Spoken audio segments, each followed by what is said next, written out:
یہ اکرام نظامیہ کرم غوث و رضا کا ہے، یہ اکرام نظامیہ کرم غوث و رضا کا ہے،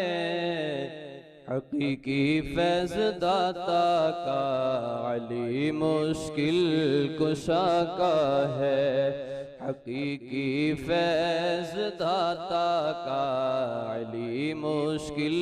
کشا کا ہے فیض حضرت سردار احمد مفتی اعظم، ہے فیض حضرت سردار احمد مفتی اعظم، رواں دریا یہاں ہر دم کنوز اصفیاء کا ہے، رواں دریا یہاں ہر دم کنوز اصفیاء کا ہے، حقیقی فیض داتا کا علی مشکل کشا کا ہے، ثمر ہے عبد قیوم جہاں کی جہد پیغام کا، ثمر ہے عبد قیوم جہاں کی جہد پیغام کا، کہ قائم جامعہ میں سلسلہ مہر و وفا کا ہے، کہ قائم جامعہ میں سلسلہ مہر و وفا کا ہے، حقیقی فیض داتا کا علی مشکل کشا کا ہے۔ جامعہ نظامیہ وہ علم کی آماجگاہ ہے جس نے ہزاروں علماء، قائدین، مدرسین پیدا کیے ہیں۔ میں پوری دنیا تو نہیں گھوما، لیکن میرا خیال 40-42 ممالک میں میرا جانا ہوا، لیکن کوئی جگہ ایسی نہیں ہے جس جگہ پر اس دسترخوان کے ٹکڑے کھانے والے نہیں۔ تو اللہ جل شانہ نے اس ادارے کا یہ مقسوم کیا، اس کے حصے میں یہ سعادت آئی کہ انہوں نے فکری علمی افراد کی تیاری کی جو آج ملک کے طول و عرض میں ہی نہیں بلکہ پوری دنیا پر اللہ کے دین کے پیغام کا ابلاغ کر رہے ہیں۔ جامعہ نظامیہ سے ایک فاضل ہیں اور میرے ملنے والے ہیں، تو انہوں نے ایک بڑی خوبصورت بات سنائی، مجھے ابھی بیٹھے یاد آ گئی آپ کے نعرے کی فرصت میں، تو وہ اس سے میں جوڑ دیتا ہوں کہ آپ جس درسگاہ میں بیٹھے ہیں، اس کے جو مؤسس تھے، اس کے جو بانی تھے، ان کی فکری بلندی اور ان کی پرواز کیا ہے۔ تو غالباً منگل کا دن تھا یا بدھ کا دن تھا، تو وہ کہتے ہیں کہ ہم حضرت کو ملنے جامعہ نظامیہ میں جو لاہور ہے حاضر ہوئے، تو دن اسباق کا وقت تھا، تو ہم ملے تو چائے وغیرہ منگوائی، اور آپ نے برجستہ ہم سے پوچھا کہ آج منگل کا دن ہے اور آپ کیوں آئے ہو، تو وہاں دارالعلوم میں چھٹی ہے کیا؟ تو انہوں نے کہا جی نہیں۔ تو کہا پھر کیوں آئے ہو؟ کہا بس وہ ہم نے چاہا کہ داتا صاحب دربار پہ حاضری دے آئیں۔ تو مفتی اعظم پاکستان علامہ عبدالقیوم ہزاروی صاحب غصے میں آ گئے، فرمایا داتا صاحب نے آپ کو خط لکھا تھا کہ میں اداس ہو گیا ہوں، مجھے مل جاؤ؟ کہا تم وہاں بیٹھ کے جو کر رہے ہو داتا صاحب اس سے ہی خوش ہیں، میں مر کے بھی زندہ ہوں اہل وفا کی محفل میں، میری محفل میں آ میرا مزار نہ پوچھ۔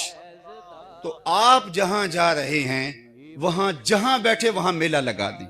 جہاں بیٹھے وہاں چراغاں کر دیں، جہاں بیٹھے وہاں روشنی پھیلائیں،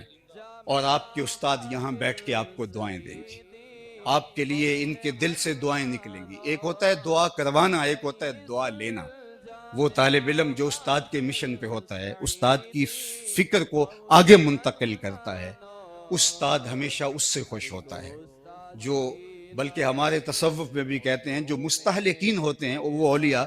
جو اس خاص قرب میں رہتے ہیں، ان سے وہ زیادہ افضل ہوتے ہیں کہ جو لوگوں کو ارشاد کرتے ہیں اور لوگوں تک پیغام کا ابلاغ کرتے ہیں اور لوگوں کی تربیت کرتے ہیں۔ تو آپ کے کندھوں پر اب جو منصب ہے تو اب آپ نے اس پیغام کو جس طرح آپ سے پہلے فارغ ہو کے جانے والوں نے جگہ جگہ چراغاں کیا اور روشنی اور نور اور اجالے بانٹے، آپ بھی آج آپ کے اندر تیل بھی ڈال دیا گیا، بتی بھی دے دی گئی اور آگ بھی دے دی گئی، اور آج آپ کو سپرد کر دیا۔ آنے والے دور کی تیز ہواؤں کے جھکڑ اس چراغ کو بجھانا چاہیں گے، لیکن آپ پوری قوت کے ساتھ ان ہواؤں کا مقابلہ کرنا ہے اور اس چراغ کو بجھنے نہیں دینا، حالات کے جبر کا مقابلہ بھی کرنا ہے، زمانے کی تلخیوں کا مقابلہ بھی کرنا ہے، اور پوری قوت کے ساتھ میدان عمل کے اندر موجود رہنا ہے۔ یہ درسگاہ، یہ آماجگاہ علمی جس نے آپ کو نور دیا، اس کا قرض آپ کے ذمہ یہ ہے کہ اس کے پیغام کا ابلاغ کریں۔ اور جامعہ نظامیہ رضویہ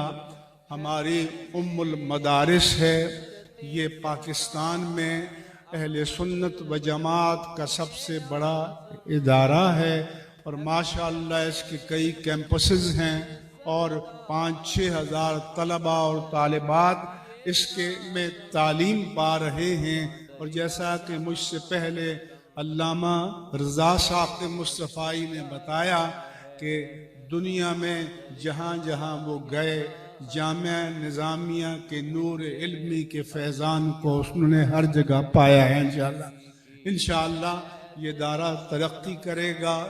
ملک کے اندر اور ملک سے باہر۔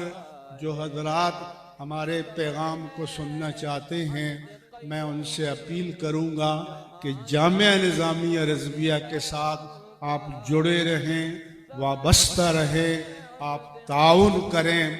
اور میں آج مسند فضیلت پر فائز ہونے والے اپنے جوان علماء سے یہ کہوں گا کہ آپ حضرات یہاں سے جانے کے بعد اپنے اساتذہ اور اپنے مادر علمی کے ساتھ اپنے تعلق کو مستحکم رکھیں، قائم رکھیں، جڑے رہیں۔ یہ ہمارے اور آپ سب کے استاد الاساتذہ مفتی اعظم پاکستان علامہ مفتی محمد عبد القیوم ہزاروی رحمہ اللہ تعالی ونور اللہ مرقدہ کی کرامت ہے کہ آپ کے وصال فرمانے کے بعد یہ ادارہ جمود کا شکار نہیں ہوا، بلکہ ترقی کی منزلیں طے کر رہا ہے، اور انشاءاللہ تعالی یہ ترقی کی منزلیں طے کرتا رہے گا۔ اور صاحبزادہ علامہ محمد عبد المصطفیٰ ہزاروی نے الحمدللہ اپنے اکابر کے طریق پر اس ادارے کے کام کو جاری رکھا ہے، اور اسے ہمیشہ پوری توانائیوں کے ساتھ، آب و تاب کے ساتھ، علمی وقار کے ساتھ اس کو جاری و ساری رہنا چاہیے۔ ادھر باطل پہ روبن کے جلال حق بیانی کا، ادھر اپنوں پہ لطف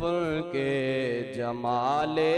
پرز آقا ہے، ادھر اپنوں پہ لطف کے جمال